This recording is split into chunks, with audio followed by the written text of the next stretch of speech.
Hello दोस्तों, आप लोगों का स्वागत है यूट्यूब चैनल महादेव पाठशाला के इस तिलक बैच में। और अगर आप एसएससी, रेलवे, बैंक या किसी अन्य एग्जाम की तैयारी कर रहे हैं तो ये वीडियो आपके लिए लाभदायक होने वाली है। इसमें मैंने राज्य की नीति निर्देशक तत्वों से संबंधित बहुत सारे क्वेश्चंस डाले हैं जो कि आपके परीक्षा के लिहाज से काफ़ी इंपॉर्टेंट होंगे।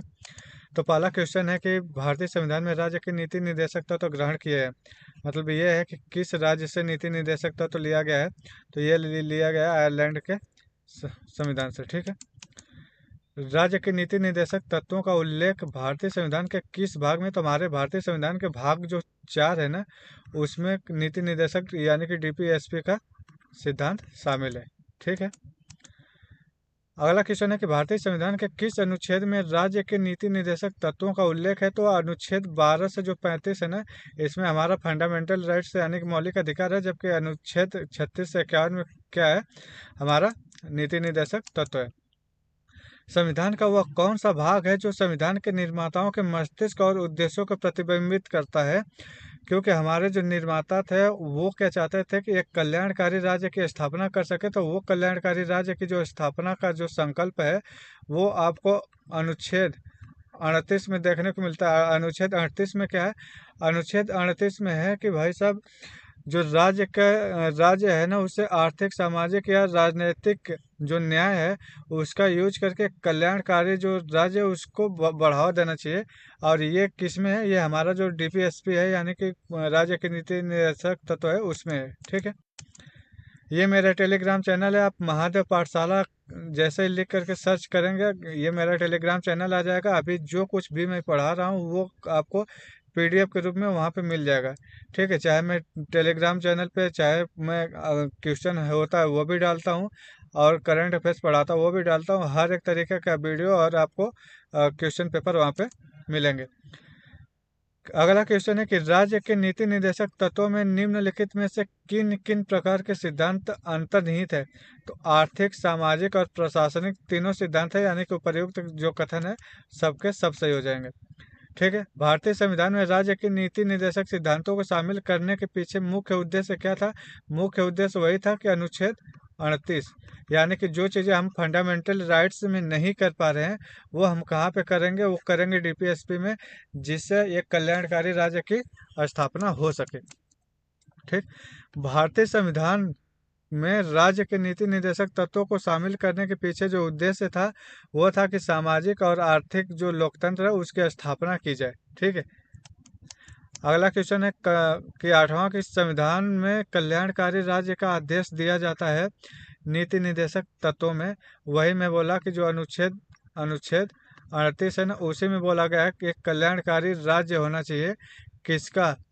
जो राजनीतिक, आर्थिक और सामाजिक न्याय का उचित प्रबंधन करके कल्याणकारी राज्य को क्या करे? बढ़ावा दे। ठीक है। नीति निर्देशक सिद्धांत क्या? नीति निर्देशक सिद्धांत जो है ना भाई साहब, इसको आप किसी भी न्यायालय में जा करके ये नहीं बोल सकते कि इसे लागू करो, यानी कि ये वाद योग्य नहीं है, इसे आप लागू नहीं करवा सकते। लेकिन अगर आपके मौलिक अधिकारों का हनन हो रहा है तो आप जाके उसे लागू करवा सकते हैं। अनुच्छेद 32 के तहत जा सकते हैं, आपको ये अधिकार मिला हुआ है। ठीक है।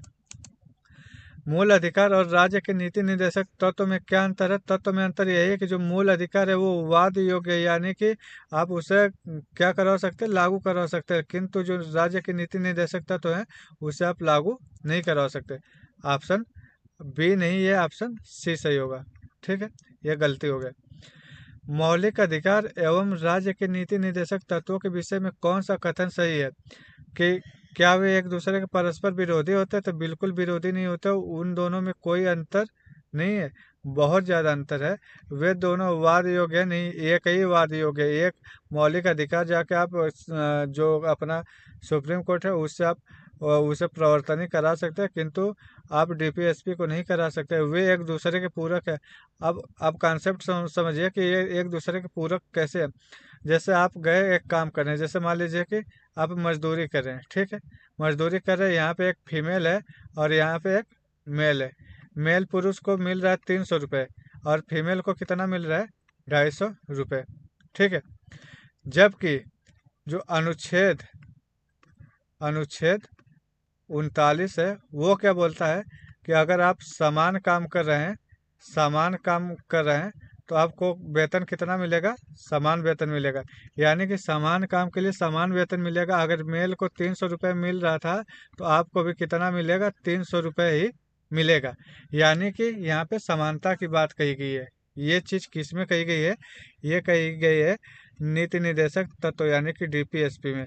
अब ये समझिए कि ये पूरक कैसे है मूल अधिकार का। तो मूल अधिकार में जब आप जाएंगे ना, मूल अधिकार में जब आप जाएंगे तो वहाँ पे आपको एक अनुच्छेद मिलता है, अनुच्छेद 15। अनुच्छेद 15 क्या बोलता है? अनुच्छेद 15 बोलता है भाई साहब कि किसी भी व्यक्ति को धर्म, जाति, वंश इन सब के आधार पर उनके साथ कोई भी भेद नहीं किया जाएगा। ठीक है, यानी कि सबके साथ समान व्यवहार किया जाएगा, चाहे धर्म हो, जाति हो, लिंग हो, उसका जन्म स्थान हो, सबके साथ समान व्यवहार किया जाएगा। यानी कि समानता की बात कर रहा है। तो यहाँ पे लिंग लिंग में भी समानता की तो बात कर रहा है। ये बोल रहा है ना कि लिंग में समान होनी चाहिए, जबकि यहाँ पे समान वेतन की बात करके क्या किया है ये फंडामेंटल, ये डीपीएसपी ने समानता की बात कही है ना। यानी कि कहीं ना कहीं एक तरीके से ये फंडामेंटल राइट्स का क्या पूरक है, यानी कि पूरा करने वाला है, यानी कि इसको सपोर्ट कर रहा है। आई होप कि आपको ये बातें समझ में आ गई होंगी। ठीक है, हम चलते हैं आगे। ऑप्शन है आपका करेक्ट है, समान कार्य के लिए समान वेतन। देखो आ भी गया ये चीज, समान के कार्य के लिए समान वेतन भारतीय संविधान में सुनिश्चित किया गया है। कहाँ पे किया गया है भाई साहब? डीपीएसपी में ही किया गया है, नीति निर्देशक सिद्धांत में ही किया गया है। ठीक है, मूलभूत संविधान में कौन से भाग में राज्य लोक कल्याण की संकल्पना दी गई है?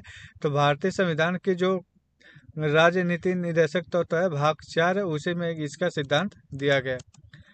नीति निर्देशक तत्व का महत्व किसके लिए है? तो ये जो तत्व का महत्व है ये है राज्य के लिए, ये राज्य के लिए, नागरिक के लिए नहीं है, ये राज्य के लिए। किसके लिए है? ये राज्य के लिए। ठीक है, भारत के किस राज्य में समान नागरिक संहिता अभी तक लागू है? ये भाई साहब गोवा में लागू है। ये स्वतंत्रता से पहले ही लागू है। और स्वतंत्रता के बाद अगर पूछा जाए कि स्वतंत्रता के बाद कौन से राज्य में जो समान नागरिक संहिता लागू हुआ है, तो जनवरी 2025 में जो अपना उत्तराखंड है ना, यूके, वहाँ पे ये लागू हुआ है। ठीक है, ये पहला राज्य बना है, ये चीज याद रखिएगा। राज्य के नीति निर्देशक सिद्धांतों के अनुसार किस आयु के बच्चों को निःशुल्क एवं अनिवार्य शिक्षा देने की बात की गई है? तो ये कही गई है 6 से 14 वर्ष के जो बच्चे हैं ना, उनको ये निःशुल्क शिक्षा देने की बात कही गई है। ठीक, राज्य के नीति निर्देशक सिद्धांत किस प्रकार के मौलिक अधिकारों से भिन्न है?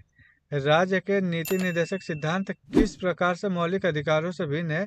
तो ये जो राज्य के नीति निर्देशक सिद्धांत है ना, वो प्रवर्तनीय नहीं है। कहाँ पे? आप सुप्रीम कोर्ट में ये नहीं बोल सकते कि भैया हाँ नीति निर्देशक सिद्धांत जो है वो लागू नहीं हो रहे, किंतु जब मौलिक अधिकार का हनन हो रहा है या मौलिक अधिकार आपको नहीं दिए जा रहे हैं तो आप तुरंत सुप्रीम कोर्ट में पहुंचेंगे अनुच्छेद 32 के तहत और बोलेंगे कि ये मेरे अनुच्छेद 32 के तहत जैसे ही पहुंचेंगे तो मेरे मूल अधिकार का हनन हो रहा है, ऐसा आप जाके सुप्रीम कोर्ट में बोल सकते हैं। ठीक है, भारतीय संविधान के अंतर्गत कल्याणकारी राज्य की अवधारणा निम्नलिखित में से किस अनुच्छेद में वर्णित है?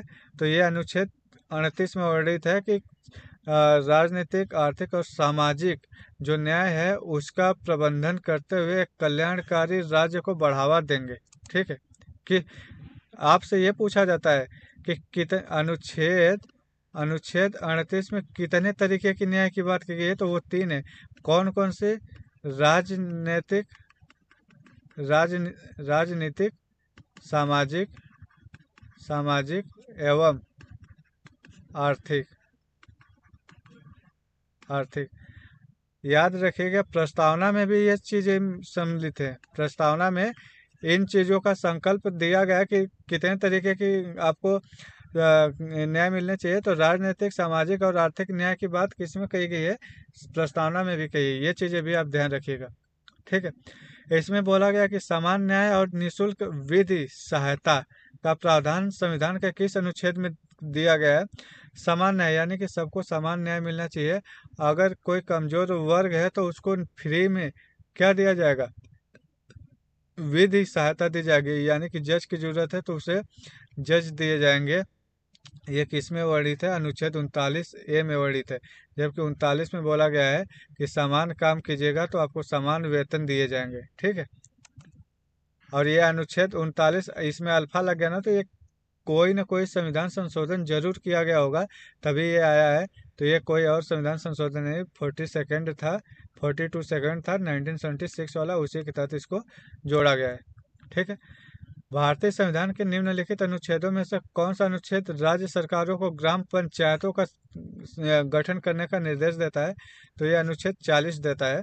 ठीक है, कि हर एक राज्य में क्या होगा, ग्राम पंचायत होगी, यानी कि हर एक गांव में ग्राम पंचायत होगी। ठीक है, ये मैंने आपको दे रखा है सारा, ये देखिए जो इम्पोर्टेंट है मैंने यहाँ पे दे रखा है। अनुच्छेद 45 6 से 14 वर्ष के बच्चों के लिए अनिवार्य शिक्षा की बात करता है, जबकि अनुच्छेद 44 जो है वो समान नागरिक संहिता की बात करता है, जो गोवा एंड उत्तराखंड में अभी लागू है। ठीक है, और जबकि 39 से कमजोर वर्गों के लिए मुफ्त में यानी कि फ्री में कानूनी सहायता देने की बात करता है। जबकि अनुच्छेद 39 समान काम के लिए समान वेतन, आजीविका के साधन और धन का सेंट्रलाइजेशन करने से रोकने पर बात देता है। जबकि सामाजिक, आर्थिक और राजनीतिक न्याय सुनिश्चित करके लोक कल्याण को बढ़ावा देने की बात करता है कौन, अनुच्छेद 38। तो ये सारे इम्पोर्टेंट क्वेश्चंस थे। ठीक है, और आपका थैंक यू सो मच। अगर आपको वीडियो वास्तव में पसंद आती है तो इसे लाइक करिए, सब्सक्राइब करिए और ज़्यादा से ज़्यादा शेयर कीजिए।